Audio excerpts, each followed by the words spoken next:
On today's Locked On Thunder podcast, we're going to dive into the New Year's resolutions for the Oklahoma City Thunder and the best moments of the Thunder 2022 calendar year. All that and more coming up on today's Locked On Thunder podcast. You are Locked On Thunder, your daily Oklahoma City Thunder podcast. Part of the Locked On Podcast Network, your team every day.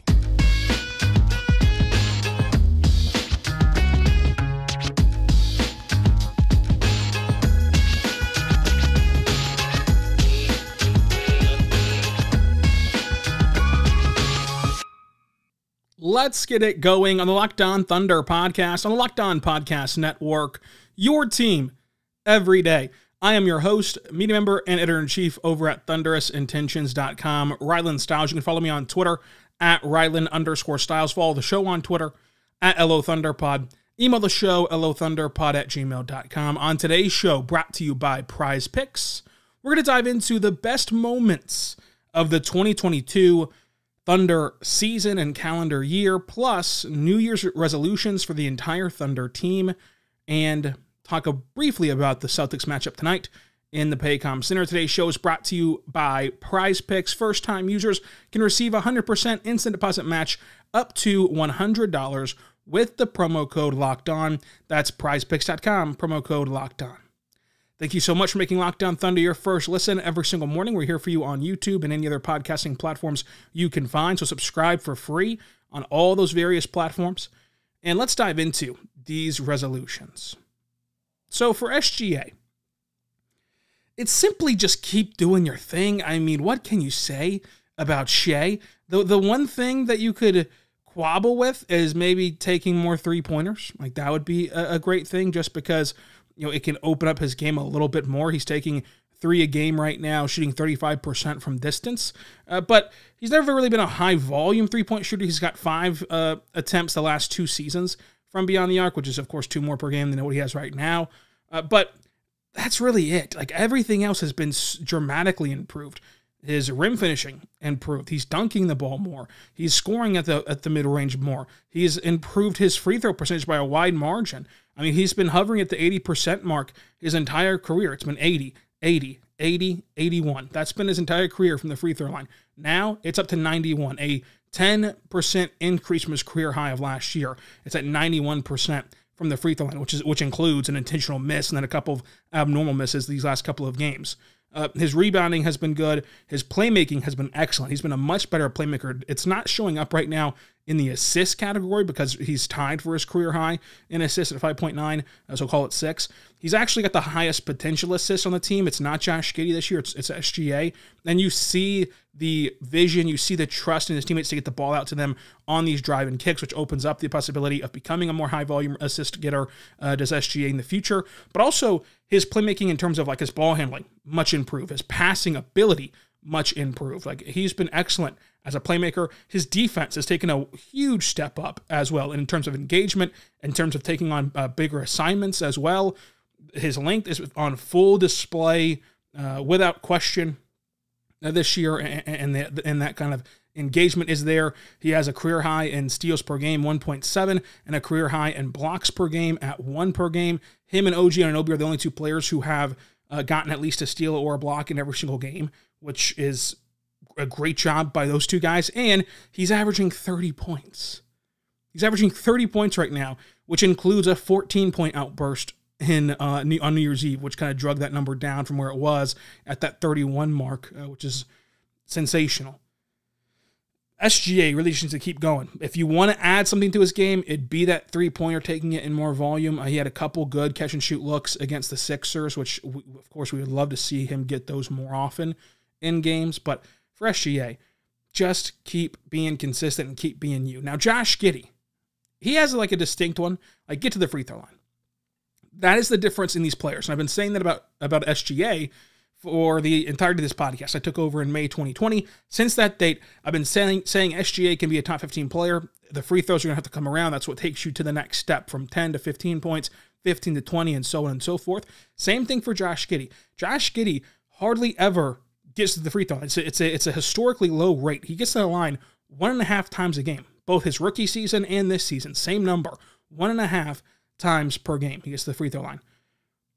You've got to pick that up. And he did over these last couple of weeks. He had a 7 free throw night, 7 free throw game outing just last week. Like, he's been picking up traction in terms of free throw attempts this season alone. He's had 2 7 attempt nights in the last month, and then he had a 5 attempt night in Atlanta. Like, he's been getting there a little bit more, but you need to keep building upon that, and that comes with aggressive drives and, of course, the way that defenses defend you and respect you when you are driving to the rim to kind of cave in on you, and by nature of that, swipe at you, swat at you down low. His offensive rebounding helps. Go for second chance looks. Whenever you get that second chance going right up off of a rebound, you're more than likely going to get hacked because of the nature of being physical, trying to get the rebound and then kind of reacting to, I didn't get the rebound and now this guy's going to go up for a shot. I've got to react to too swiftly, and that gets you a foul a lot of the times. So just in general, find a way for Josh Giddey to get to the free throw line. And Lu Dort. Oh goodness, Lu Dort. What a season it's been for Lu Dort. He had the horrendously bad cold streak to start the year. And off of that cold streak, he played excellent for like a week or two. And then he's kind of, settled off. My thing for Lu Dort is not going to be about shooting threes. That's kind of the easy one. He's shooting 33% from 3 right now, but his corner 3-point shooting rate is, of course, great as it has been his whole career, really. Excluding his rookie season, he shot above 40% from the corner in every single year of his career. His peak was at 46% his second year in the NBA, and then he shot 44% and now shooting 41% in the corner. Like, I don't really care about the 3-point percentage right now, because I think that once this team is flushed out, once this team is ready to rock and roll, the formula will be Lu Dort plays incredible defense. He goes into the corner, you drive and kick, and you have him set up these corner threes where he's excellent at from beyond the arc. So I'm not really worried about the 3-point line right now. What I am worried about is the rim finishing. The rim finishing has been a point of emphasis for Lu Dort this entire offseason. He said as much. And the decision-making has gotten a little bit better. Like we cannot overreact to the point where we act like he has not improved at all. He's improved a bit in terms of when he decides to shoot the layup, when he decides to pass out of it, and how he controls the ball downhill. It's still not perfect, and he never claimed it'd be perfect, but it is improved the way that he said it would be. The finishing, though, just is not there. I mean, it's the worst it's been in his whole career outside of his second year. His second year, he shot 51% at the rim. This year, he's shooting 52% at the rim. That ranks in the bottom 20 percentile in the NBA for his position, and it just dramatically changes his impact offensively. Lu Dort, who is built like a tank at 6'4", like he should be able to finish. His stature should be able to finish at the rim. If he could do that, then it changes his entire stat line. Like whenever we talk about the free throws doing that for players where you get to the free throw line more and you're obviously going to get more points. For Lu Dort, with as much as he drives, with as frequently as he goes to the rack, and for as bad as he finishes, he could take this from 14 points a night to 17 points a night if he just knocks down these layups. And a lot of the times they're good looks that he just somehow misses. And absorbing contact, of course, will be a big deal for him. But at 6'4", 215, you'd expect him to be able to do that. You'd expect him to be able to take on that contact and finish, but it just has not been there in his whole career. That's the more worrisome part for me in terms of his offense, because I think that the corner threes are there. It's been a consistent trend for the last 3 years. Like, the corner threes are there. That's what you're going to set up for him in the future. Now, with that comes the drive and kicks to the 3-point line. And whenever the defense, kind of sprints out to close out on you because they understand you can shoot in the corner, and then you get that flyby, can you go downhill and attack the rim and finish there? He has not shown the ability to do that. And in which case, then, as a defense, you just make sure that you stay planted in front of him because you know that he can't go to the rim and score. You're not worried about giving up the rim or whatever. You're just kind of worried about attacking out strong to the 3-point line. It's not a good thing for Lu Dort to be shooting as poorly as he is at the rim, and I hope that can change for him.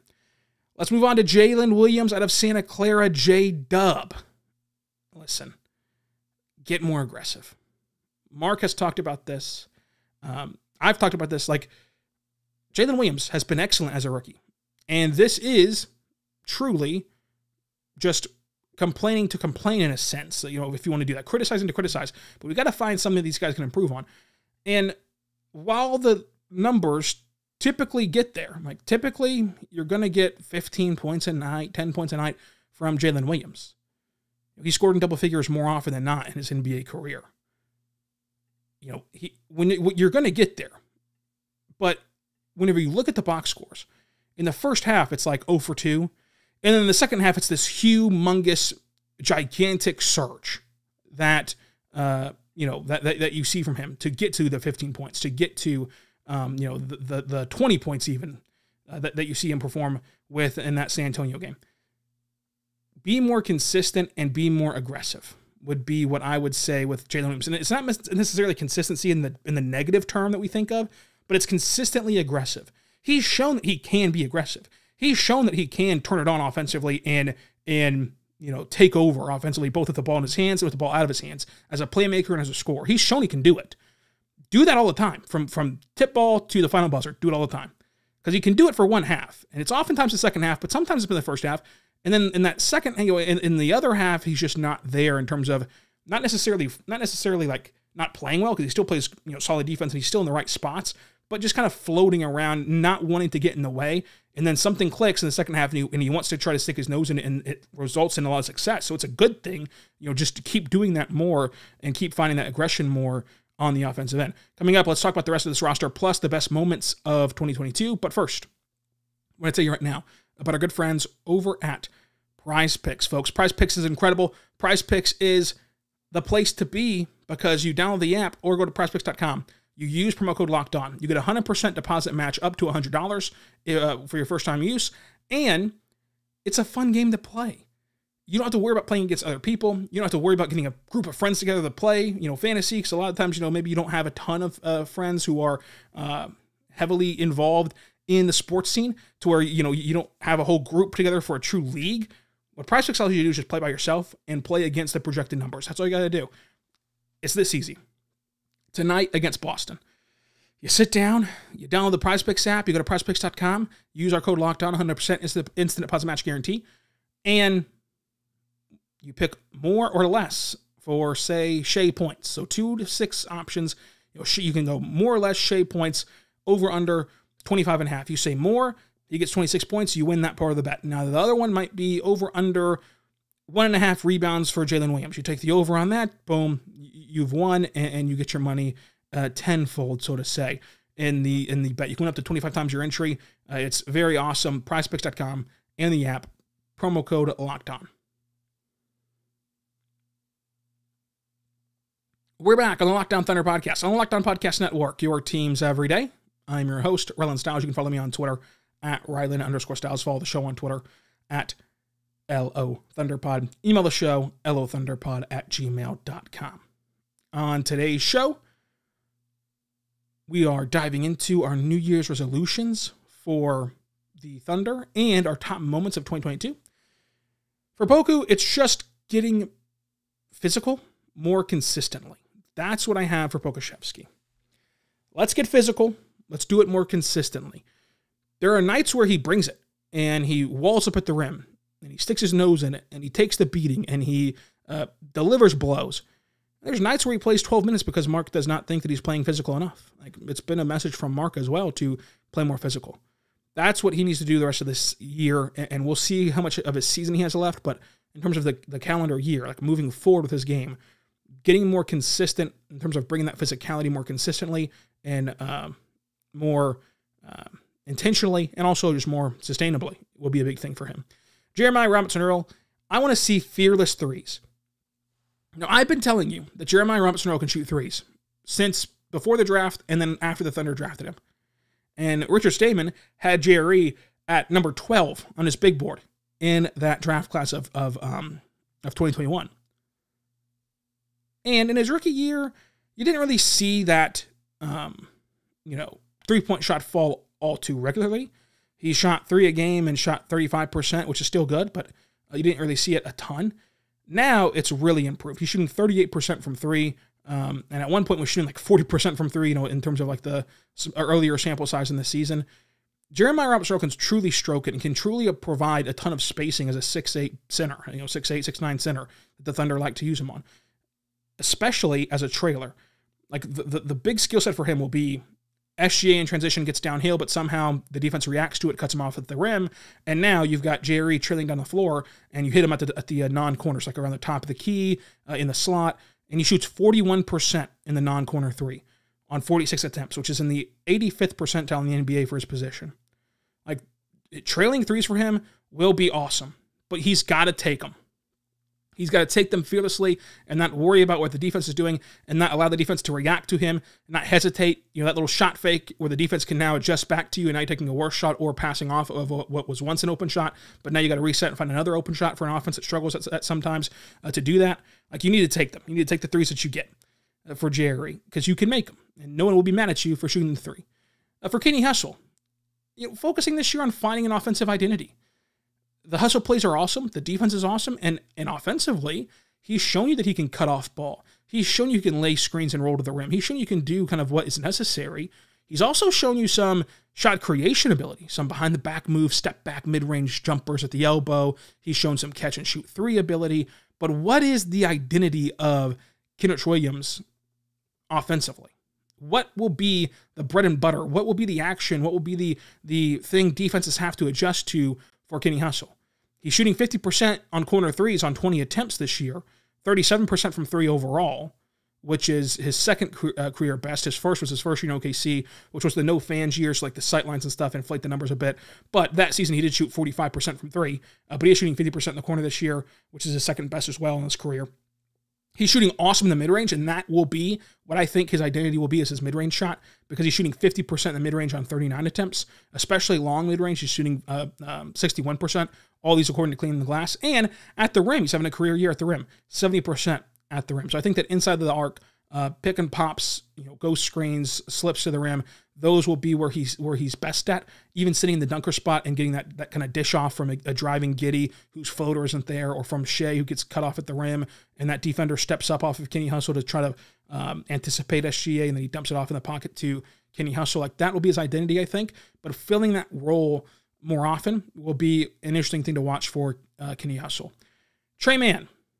Man, find a groove from three. I think that Tre Mann is back in the sense of, I think his confidence looks there again. I think that his scoring at the rim has taken a huge uptick in these small amount of games we've gotten to see since the bubble. I think that his defensive engagement has been there since kind of getting that reset in the, not the bubble, I'm sorry, since getting that reset in the G League at the showcase. It's just been about three-pointers. That's all it's been about. At the rim, he's shooting a career best, much improved from last year. He's shooting 63%, which is in the 49th percentile of his position.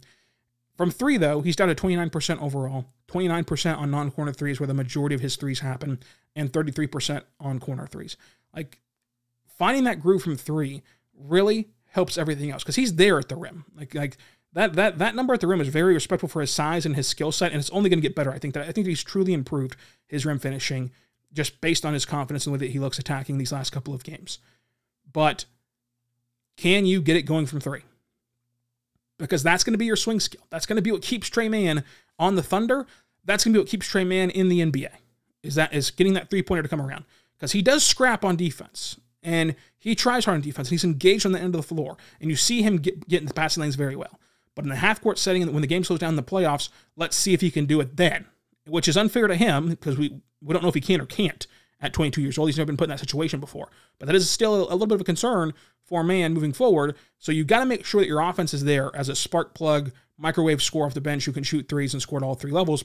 You've got to try to do that. Everything is down offensively for him besides rim finishing. Mid-range is down from 41% to 38%. Three-pointers are down from 36% to 29%. You've got to get that shot back, and I think a lot of it is, confidence, groove, flow, whatever the case is. Let's see you do that this year, Tre Mann. For Aaron Wiggins, got to improve rim finishing for Wiggins. Like, Wiggins' big thing will be improving at the rim, because we know he can make these timely cuts, which should set up just wide open dunks, and he should have the ability to flush those and be in a good spot for the Thunder overall. But the rim finishing is not there. It's down 5% from last year, down to 60%, which ranks in the bottom 22nd percentile in the NBA. Three-point shooting is up from him, though, which is a great sign. Even in the non-corners, he's up to 39%, which is in the 85th percentile. Long mid-range is there as well. But getting better at the rim will be huge for Wiggins in terms of running in transition, filling the lanes correctly, cutting off ball, and allowing the offense to flow a lot better as he plays really good defense.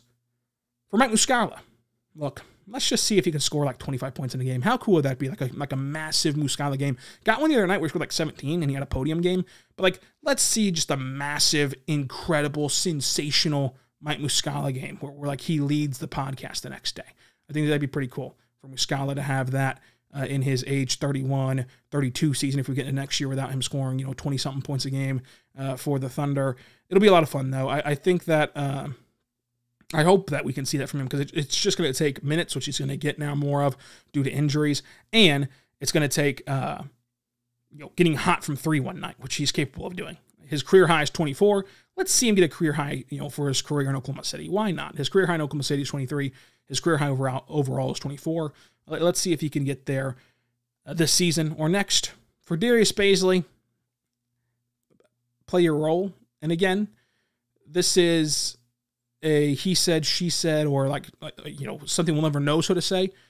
Because for Bazley, we don't know what role he's being told to play. But from the outside, the role he should be playing is as a modern big. You just slip to the rim. You just stay in the dunker spot. You just cut from behind the action in the corner. You don't sit in the corner shooting threes. You don't get the ball in isolation on the wing and try to drive to the rim. You just simply be Dwight Powell, only be 6'9" or whatever he is, right? You can't be Dwight Powell's height, but you can be a 6'9" Dwight Powell. And play excellent defense where you shoot 1 through 5, which Powell can't do. So that makes you incredibly more valuable than Dwight Powell. But offensively, be Dwight Powell. Can he do it? Is he being told to do it? We don't know. But try to do it this year, in my opinion, for Darius Bazley. For Ousmane Dieng, I want to see him come back this year, hopefully, from injury. The wrist stuff, it's been 2 wrist injuries now in the last calendar year. They say it's unrelated to the other one, though, to be clear. The Thunder say that the injuries are unrelated, so I just want to make you aware of that point. But hopefully he's back this year. And then kind of just the only thing about Dieng is there's times where he's floating around the court and not in the action. And for a lottery pick, even in the G League level, he does that. And for a lottery pick, especially in the G League, you should not be doing that. And then in the NBA, getting that confidence and aggression offensively will be a good thing for him. And sadly, before the injury, we saw his best NBA game. We saw one of his best G League stretches where he was putting up 20-point double-doubles a night in the G League, and then he got the hurt wrist. So maybe he's found that. This is just what we've seen to this point, but I want to give it the caveat of we might have already seen that from him just prior to the injury. And then for Jay Whale, confidence. He struggled with this way back, in October, November, December of the G League season, but then in the latter portion of the G League season, more recently, the last month or so of the G League season, he's been aggressive. He's been confident. He's played with more force offensively. He's shot the open threes. He's been playing a role for him, which results in triple doubles, results in double doubles each night. It results in him being an excellent player in the G League. It has not resulted, though, in that play translating at the NBA level so far. There are times where he looks wide-eyed. There are times where he looks overwhelmed. There are times where he looks unsure or scared, even with the ball in his hands, where he has a wide open look and passes it up. Look, if they're going to leave you wide open, shoot. You show in the G League you can shoot a little bit. You can play make it out of the post. If they leave you just totally disregarded, shoot the ball. This is your chance. This is your opportunity. I want to see that confidence come for Jay Will at the NBA level. Coming up, let's talk best moments of 2022 for the Oklahoma City Thunder. But first, I want to tell you right now, but our good friends over at BetOnline.net. BetOnline.net is incredible, and it's very awesome for you to go to right now. You go to BetOnline.net, go to their sportsbook. You can go to basketball, and you can find all these different games to bet on and to bet on different items as well. For example, tonight's Thunder game, the Thunder are 8.5 underdogs at home to the Celtics, but it's not just about games. It's about futures as well. They have specials like, how will LeBron James break the all-time NBA points record? Will it be a 2-point shot? Will it be a 3-point shot? Will it be a free throw? How will he do it? The leader in the clubhouse right now is a 2-point shot at -285. The underdog, the play for your money, is 3-point shot at +550. If you want to go that route as well, some people speculate that maybe he tries to do a Kareem skyhook, which would be fascinating if he did that. That would be really something. Rookie of the Year odds, Paolo Banchero, the leader in the clubhouse at -700. Most improved player, SGA, the leader there. So go bet on all that stuff over at betonline.net. BetOnline, where the game starts. We're back on the Locked On Thunder podcast, on the Locked On Podcast Network, your teams every day. Thank you so much for making us your first listen every single morning, every single day. We're here for you talking Thunder basketball. For your second listen, check out the Game to Game podcast, recapping every single game from the association the night before in 30 minutes or less. So you never know and never forget what happened in the association. You can always find it out. Now, subscribe for free across all podcasting platforms and on YouTube to Locked On Thunder. On YouTube, drop below your resolutions for each player and your best moment from the Thunder season in 2022 and the Thunder year in the last calendar year. Also, if you're not going to be on YouTube, if you're going to be on a podcatcher, go over to Twitter at Ryland_Styles and let me know there as well. So the best moments of 2022. By far the best moment was winning the second pick in the NBA draft lottery and selecting Chet Holmgren. The feeling in which you had when Nick Collison was there and the Thunder captured the number 2 overall pick and leaped up to number 2. It felt like this had all been worth it. It felt like basketball was back in Bricktown. Things were incredible. The Thunder just got a guy in Chet Holmgren who is viewed as this unicorn who can be a top 3 guy in the organization. It was amazing. And you follow that up with Summer League, where Josh Giddey looked elite. I mean, seriously elite. He looked exactly the way that you want your sophomore to look. He looked like he should not be on the court. And in fact, he shouldn't have been. He told me after the game Saturday, that he had to beg Sam Presti to play in Vegas. And then even after his last Vegas game, he said he went off the court and immediately texted Sam Presti like, hey, can I play again? And Sam Presti, of course, said no. But he had that poster slam. Don't forget about that amazing slam dunk with that amazing J-Dub reaction. J-Dub showed you he can be a very good player and scored all 3 levels and play defense. Like J-Dub's defense in the Summer League was sensational. And then, most importantly, no offense to the other two, most importantly, Chet Holmgren was absurdly good. Like, he got national attention from the NBA world. Kevin Durant was giving him props on Twitter. He had instant chemistry from Josh Giddey on and off the floor. Remember that interview after the game where Holmgren would refuse to do it without Giddey, and it just warmed everybody's hearts? That was amazing to see. The Dirk fade away, the domination you saw in Salt Lake City and Vegas from Holmgren. Oh, it felt like the Thunder were back, baby.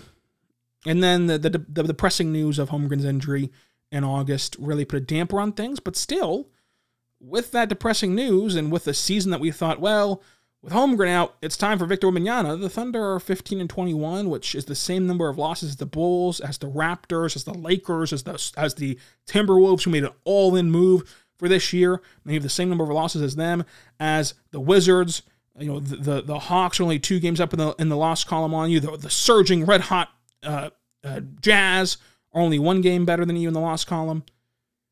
Like, and you don't have Chet yet. Like, you don't have Chet. Your second best player is sitting on the sidelines in a walking boot. It really puts into perspective how incredible that this thing can be. And it puts into perspective how house money this season is. Either this young Thunder team, who is without their second best asset, is going to make the play-in and thus return to the national spotlight, thus return to the playoffs, the postseason, however you want to classify the play-in, or these injuries will derail their season in the record column. It'll derail their season, and they'll finish with the 4th or 5th, or at worst 6th worst record in the NBA. And let's just say they stay at 6, which is where they're currently at in the NBA, reverse standings at 6th. At 6th, they have a 37.2% chance at a top 4 pick in the draft. A draft that is viewed as historic. They have a 9% chance at the top overall pick for a player who is considered generational and the best prospect we've ever seen since LeBron James and Victor Wembanyama. That's if they just stay here and don't move up or down or anything. No matter how the season pans out, you are going to be feeling really good at the end of it. Because even if they just play to this pace the whole year, you're going to feel really good about the improvement that you saw from this team, plus having 10% chance at Victor Wembanyama, plus having 37% chance at top 4 pick. You're going to feel really good. Plus, you're in the sweet spot of the 6th overall pick in this draft class, where I've talked to scouts, and everyone behind the scenes says there's 7, 8 names deep of guys that they think can be a top 3 player in your organization. And at 6, you have the draft capital not to go get Victor Wembanyama, not to go get Scoot Henderson. Like, those guys are off the limits. No draft capital gets those guys. But you do have the draft capital to go up and trade for the 4th pick, for the 3rd pick, get a Cam Whitmore, get a Brennan Miller, get somebody who you like at that 2nd tier more than you like at 6, and have them for 9 seasons. So even if they just played a pace right here, You love the outcome. If their record gets derailed a bit by injuries, and they then have an even better chance at the top sensational overall player in Victor Wembanyama and Scoot Henderson, who I view as the Jalen Green of this draft, right? Like, it was all Cade Cunningham, but Jalen Green was an incredible player, and I had him 1B, not number 2, in my draft podcast that we did that season. Same way about Scoot. Like, yes, it's Victor Wembanyama, yes, he's number 1, but 1B is Scoot Henderson for me. Watching him in person was eye-popping, watching him on the Paycom Center floor, and I hope that we get to do that again next year. But nonetheless, you like any outcome this year. But that was a damper whenever Chet Holmgren went out, obviously. Best moments also include SGA turning into a superstar. We've talked about a superstar status. Let's talk about a specific moment for this exercise. The specific moment was the buzzer beater against Portland. It's in OKC. Dame just set the all-time Blazers scoring record, which we might never see a player do again, and it will be very few players to ever climb that mountaintop again for organizations, just based upon player movement in the modern society. So you saw that historic moment. You saw SGA hit a buzzer beater at home, a turnaround baseline mid-range jumper that everyone thought was going to go in at the time. You beat a playoff caliber team. You end up sweeping Portland that weekend. It felt that buzz of excitement. It felt like you were nearing the playoff contention at that point. Not even, with Chet Holmgren not even back yet. It was an awesome game. It was an awesome environment. It's the best game I've gotten to cover so far. Like, it's been, in person anyway. It's been an awesome stretch. Like, that was the moment to me where you had your superstar spoil their superstars moment. And of course, it didn't truly spoil it. It's a regular season loss, but it was a still all-time great moment. Being in the building to witness that moment was just chilling, and I've talked about that a lot, how goosebump-inducing it was. But it was awesome. And so that was kind of the moment for me of SGA season so far. Poku looking like a rotational piece and making such a massive jump. It was a great moment. Josh Giddey's December, like, best month of his career, 15 points per game, 9 rebounds per game, 5 assists per game, 49% from the floor, 43% from the three-point line, and 90% at the free throw line. That was good to see him kind of quiet people who thought he was going to have a sophomore slump after a little bit of a slow start due to injury and due to kind of adjusting to the NBA lifestyle after the book's out on you. The December run was awesome. And in that run, he not only looked good independently, he looked good with Shai, which has been another thing that people wanted to kind of start up that conversation way too soon. Giddey's December was very fun to watch. And then what a fun breakout it was to watch Isaiah Joe just become Ray Allen for like a couple of weeks. Like, that was awesome. He's still playing incredibly well, but like, you know, the height of the Isaiah Joe buzz was just the cherry on top of that run. He's still shooting 44% from 3, by the way, in this season. And so we'll see him try to continue to do that throughout the rest of this season and year. And the last thing, the big moment, OKC returning to national television. That announcement, that pop on Twitter felt like the Thunder were back. They were on a winning streak, winning like 4 of the last 5 games that they played. They're going to go play Charlotte in Charlotte that night, which we thought at the time was going to be a very easy win. To continue that winning streak and to push you closer to the playoffs, and at that point, what would have put you like a half game out of the play-in. And then, of course, you lose to Charlotte, you lose to Philadelphia. But at the time, that was a great moment. And still, no matter those 2 losses, and no matter what happens against Boston and Orlando, and up until that point here in a couple of days, to have the NBA acknowledge, hey, the Thunder are doing things the right way. The Thunder are having a lot of young players at the same time, and the Thunder are worthy of our time. And to get them in our primetime slot, we're going to take out Embiid, take out Harden, take out Maxey, take out tried and true ratings drawlers for the Heat to have Jimmy Butler and Bam. But really, it's for the Thunder. Like that was a huge moment for the NBA to do that, and a huge moment for this franchise, and a huge moment for this rebuild. So, like, that is still a very cool moment to end 2022, which will a moment that will happen in 2023. But let me know your best moments from the season, from the year, and your New Year's resolutions for the Thunder, all coming up. And below on YouTube and on Twitter. Coming up, though, we're going to recap the Celtics game on Wednesday, recap the Magic game on Thursday, and then on Friday, it's your mailbag questions. Get them in on YouTube and on Twitter as well. And until tomorrow, be good and be good to one another.